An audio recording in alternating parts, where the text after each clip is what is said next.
Tervist kõigile! Vaatasin neid Polli küsimusi, vastuseid päris suure huviga, et kui vaadata 2019, kui me viisime läbi esimese uuringu, et mida Eesti inimesed arvavad tehisintellektist, milline on teadmine, siis oli tegelikult vastupidi.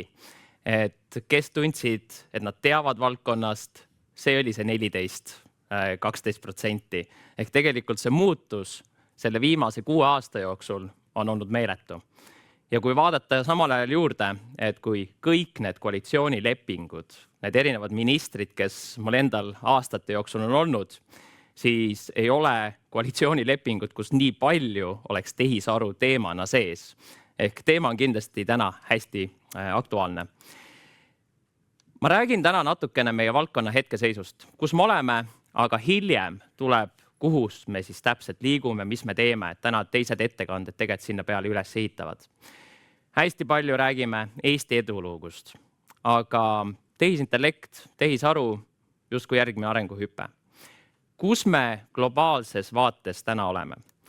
Kui me vaatame startupide, need indeksid on erinevaid. Kui me vaatame startupide vaatest, siis justkui Eesti oleks 6. kohal hea keskkonnaga ja kui palju meil siis tehisaruga tegelevaid startup'e olemas on. Kui me vaatame, kuidas erinevad riigid on valmis tehisaruga tegelema, siis Eesti on jällegi tugeval tegelikult sellisel 5. kohal.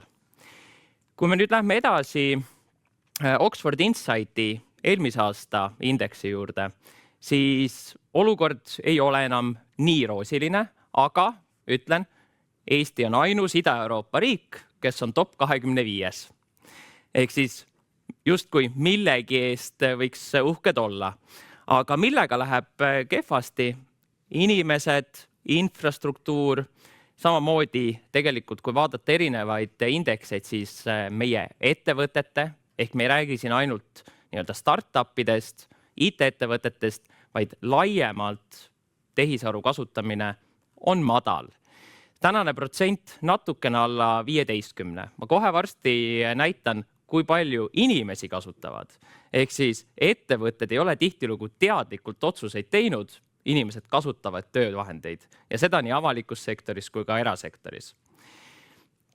Kui me nüüd läheme omakorda edasi, et miks me räägime täna nii palju tehisarust, eriti generatiivsest tehisarust, siis see hüpe globaalselt on olnud väga suur.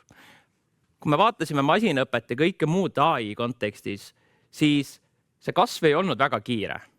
Ta oli pigem stabiilne, selline järjest kasvas, vahepeal langes, aga nüüd generatiivse tehisaru tulekuga tegelikult see hüpe AI kasutuses laiemalt ettevõtetes on märkimisväärselt kasvanud. Ja samamoodi valdkonnad, mis saavad olema mõjutatud.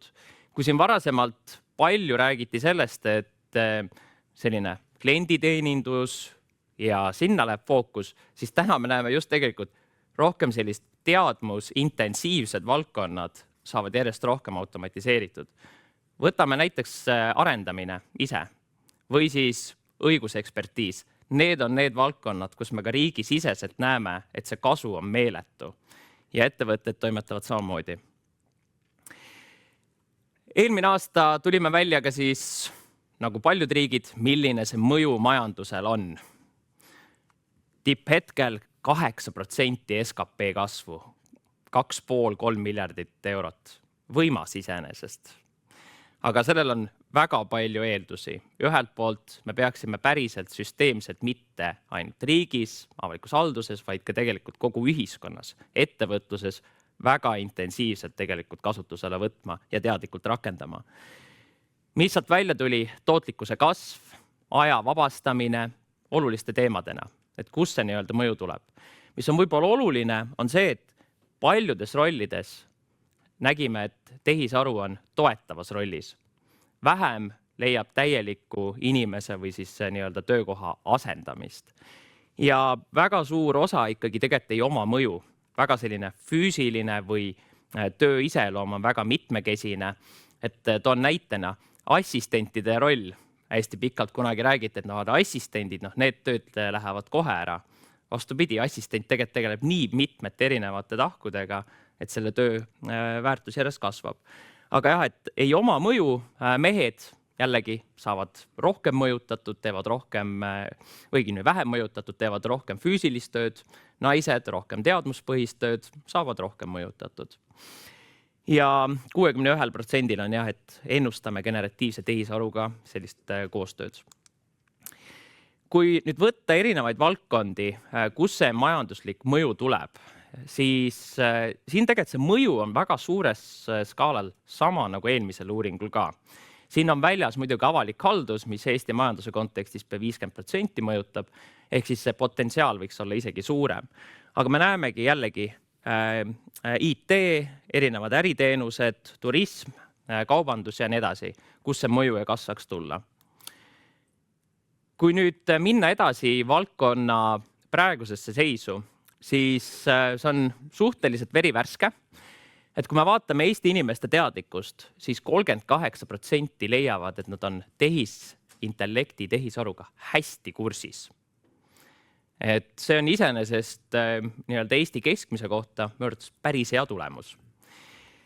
Kui vaadata, kui paljud kasutavad tööalaselt, siis täna 25% kasutavad, 31% pidas tõenäoliseks, et nad hakkavad varsti kasutama tööalaselt.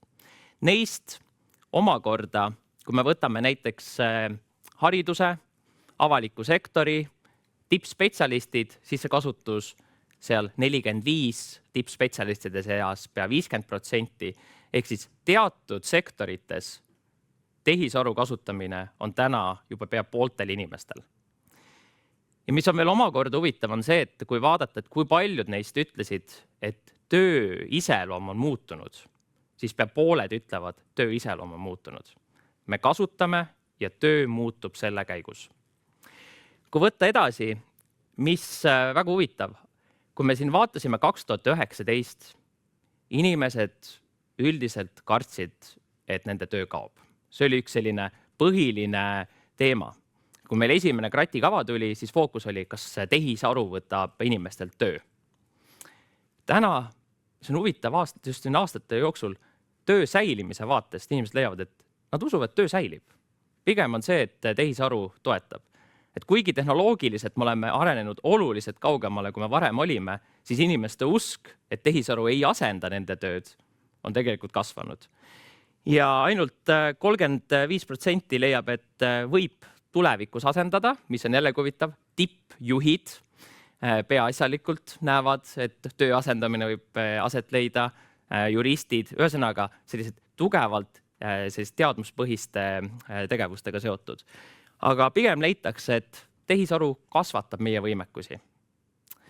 Ja samamoodi, mis on huvitav, et kui vaadata varasemalt, siis automatiseerimisse suhtuti negatiivselt. Täna ikkagi tegelikult laialt üle ühiskonna toetatakse ja samamoodi avalikus sektoris kasutamist. Et kui siin varasemalt ikkagi väga tugev sentiment, erasektoris võib kasutada, avalikus sektoris tehisaru otsuste ja nii edasi tegemisel ei tohiks, siis see on muutunud täielikult. Siis tehisintellekti kasutamisest avalikus sektoris ka. Et kui me vaatame asutusi, need ei ole veel täielikud vastused, aga siin on valimis suurusjärgus 120 avaliku sektori asutust, nii kohalikest omavalitsusest, keskvalitsusest. Siis kasutab 50,8%. Ma arvan, et see võiks protsent olla oluliselt suurem, aga samal ajal, kui vaadata, mis on näiteks mõningad väljakutsed, strateegilisel, pikaaegsel plaanil ei ole andmete tehisaru teemat tegelikult enamikes organisatsioonides täna käsitletud. Mis on oluliseks takistuseks? Andmekvaliteet, kättesaadavus. Vaatame näiteks andmekvaliteedi tagamise protsessi olemasolu 13%. Andmekvaliteedi tarkvara, sama saab ka rääkida näiteks üldse halduse tarkvaradest laiemalt, 23%. Kui palju on olemas spetsialiste, kelle poole organisatsioonis saaks üldse pöörduda, kui on küsimusi. Ja me ei räägi siin isegi tehisarust, me räägime üldse andmepõhisest juhtimisest, otsustustoest. Siis on umbes 50%, mingi protsessi olemasolu 30%. Ehk siis neid väljakutseid on päris palju, aga samal ajal kasvavalt kõik kaardistavad, mida võiks teha. Ehk siis see tahe on olemas sellise organisatsiooni tipptasemel eesmärki ei ole käsitletud, aga tegeletakse küll. Ja samamoodi, kui võttagi näiteks, et kui paljudes asutustes on olemas spetsialistid, andmekvaliteedis 42%, andmeanalüüsis 41%, aga nüüd võtame selle andmeteaduse ja tehisaru poole, siis 21% organisatsioonidest on keegi, kes selle teema eest vastutab. Ja kui me võtame nüüd juurde, et umbes pooled asutused, umbes pooled avalikus halduses töötavad inimesed täna kasutavad tehisaru, me teame, kui vähesed on näiteks teadlikult võtnud kasutusele Copiloti või viinud läbi riskihinnangu selle jaoks, et kasutada, ma ei tea, ChatGPT-d ja teisi lahendusi, siis inimesed tegelikult kasutavad neid lihtsalt, sest nad näevad, et sellest on kasu. Teema, mis on väga aktuaalne, keeletehnoloogia, ilmselt kõik, kes Eesti meediaruumis natukenegi ringi vaatavad, teavad, teema on üleval, kuidas tagada erinevates suurtes keelemudelites eesti keele ja kultuuriga arvestamine. Ja see on kindlasti üks teema, millega koostöös Eesti Keele Instituudi ja Haridus- ja Teadusministeeriumiga tulevastel aastatel meil on väga palju tööd. Arvi tuleb kohe varsti ka lavale, räägib lähemalt, mida me teeme. Aga eesmärk on lihtne. Selle aasta lõpuks, vähemalt 5 suures keelemudelis, on eesti keele üldkorpus keeleandmed sisse võetud ja kvaliteet seeläbi paranenud. Lihtne eesmärk. Näetegi meediast. Haridus. Täna tuleb ka meil TI-hüppest laiemalt, plaanime ka üleriigilist tehisaru ja andmepõhist kirjaoskuse parandamist. Vaatame üle õppekavad, et siin selles mõttes haridusega seonduvalt väga palju on praegult käsil. Ega meil ka selline pikaaegne strateegiline eesmärk 80% on siis elementaarsed oskused, et see nõuab tegelikult ühiskonnas väga suurt panust. Bürokraat tuleb täna ka pealelõunal. Ütlen ausalt, kui me Siimu ja Kristoga tulime aastad tagasi välja bürokraati kontseptsiooniga, siis see kontseptsioon, visioon ise oli tehnoloogia tollasest arengust oluliselt ees.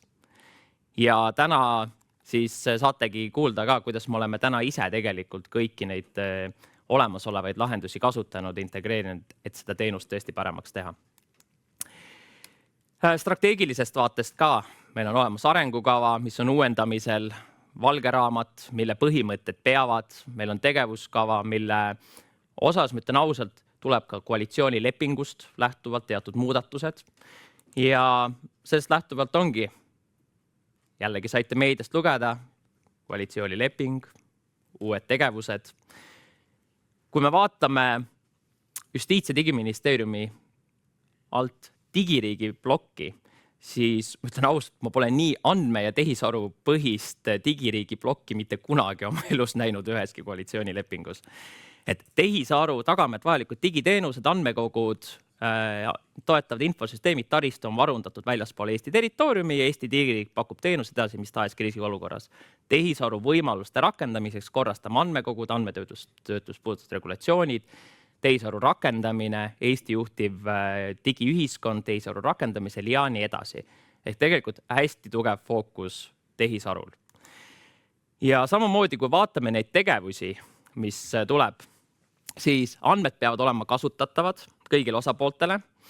Selle üks oluline alamtegevus on tagame eesti keele kasutuse vähemalt 5 suures keelemudelis.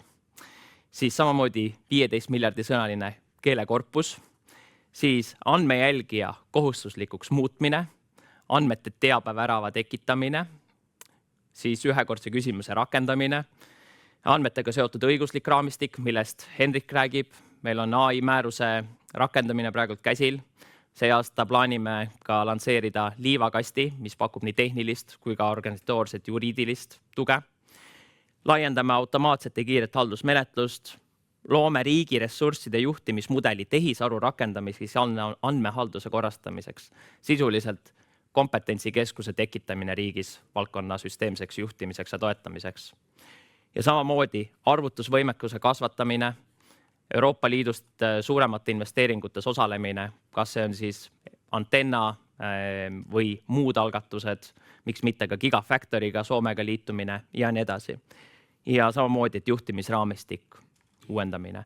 Et selles suhtes poliitiliselt teema on täna parimal tasemel, kus ta on olnud. Loodame, et siit tuleb ka tegelikult ka reaalne poliitiline tugi juurde. Et see on minu poolt hästi kiire ülevaade, sest täna kõik teised esinejad räägivad igast algatusest detailsemalt. Üleeile tulime Lukasega välja The Agentic State, ma panen korra tagasi, kes soovib meie soovitused, nägemus, milline on agendipõhine riik. Saate QR-koodi skännida. Tegemist on tööversiooniga. Versioon 1 tuleb tulevikus veel. Teeme üheskoos riigist tiippe. Aitäh kõigile! Ja aitäh, Ott, selle ettekande eest. Väga huvitav, väga palju on tegemises. Kuna sa ütlesid alguses kohe, et on huvitav näha seda polli tulemust, siis meil oli üks poll siin samal ajal käimas ka. Me vaatame, kas me saame selle kuvada, kui... nüüd on juba tegelikult vahetunud. Kas me eelmise juurde tagasi saame veel minna? Või? See on isegi küsimus. See on juba lausa küsimus, aga võt. Ja sinu ajal oli selline küsimus, millises valdkonnas näete tehisaru kõige suuremat potentsiaali? Kuidas sa seda kommenteerid, et siin domineerivad meditsiin, haridus ja riigikaitse? Tunduvad täitsa relevantsed. Täitsa relevantsed? Jah. Väga tore. Mulle meeldib see vastus muidugi, mis on ka päris suur, pole aimugi, et selles suhtes. Väga hea, aga võtame selle küsimuse siis praegu maha ja avame tegelikult järgmise ettekande jaoks juba uue polli, aga üks küsimus on siia juba tulnud ka, mida me tegelikult nägime ka slaidilt, aga ma loen siit ise ette. Selle once only on teemaks olnud 10 aastat. Mis on olnud peamised takistused, et ikka veel pole see ära lahendatud? Oh jumal, neid takistusi on päris... Lähen võtan istet, jah, et läheb aega. Istu maha, aga tegelikult lühidalt võtta puudub ülevaade, kes mis andmeid kogub. Kui me vaatame RIHA üldse andmekogudest andmekirjadust ülevaadet, siis see on olnud suhteliselt puudulik. Tehnilised puudujäägid andmete kogumisel, ütleme ausalt, ei arvestate teiste osapooltega, ehk siis ma ei tea, võtame rahvastikuregister, kas ta arvestab kõigi erinevate osapooltega.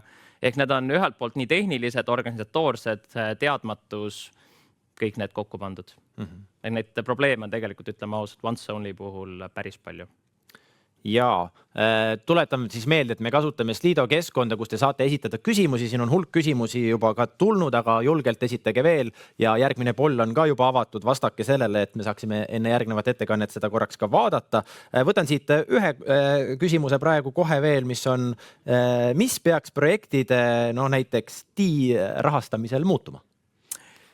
No alustuseks võib-olla on see, et me võiks tagasi liikuda kas või sinna samasse seisu, mis meil oli selline 2018 kuni 2021, kus meil oli eraldi, tollal siis nimetasime seda grati vooruks, ehk sai väike projektideks rahastust, et meil täna jooksvat meedet projektide riigiüleseks rahastamiseks, kui jätta innomeede, mis on Riigikantselei poolt, tegelikult ei ole. Ja minu arvates see on probleem. Me oleme selles digipöörete maailmas ja digipöörded on omaenda sellises protsessis suhteliselt aeglased. Sul on teatud aknad, millal sul on võimalik seda teha. Peab olema väga kindla fookusega, ehk siis meil peaks olema päriselt allikad ja vahendid ja mitte ainult investeeringuteks, sest teistpidi ma näen, et pärast neid projekte meil on vaja kasutada ka kõik majandamise jooksvad kulud. Ja selle jaoks riik peab tegelikult, ja siin ma vaatan poliitikute otsa, peab süsteem päriselt tõsiselt selle kätte võtma.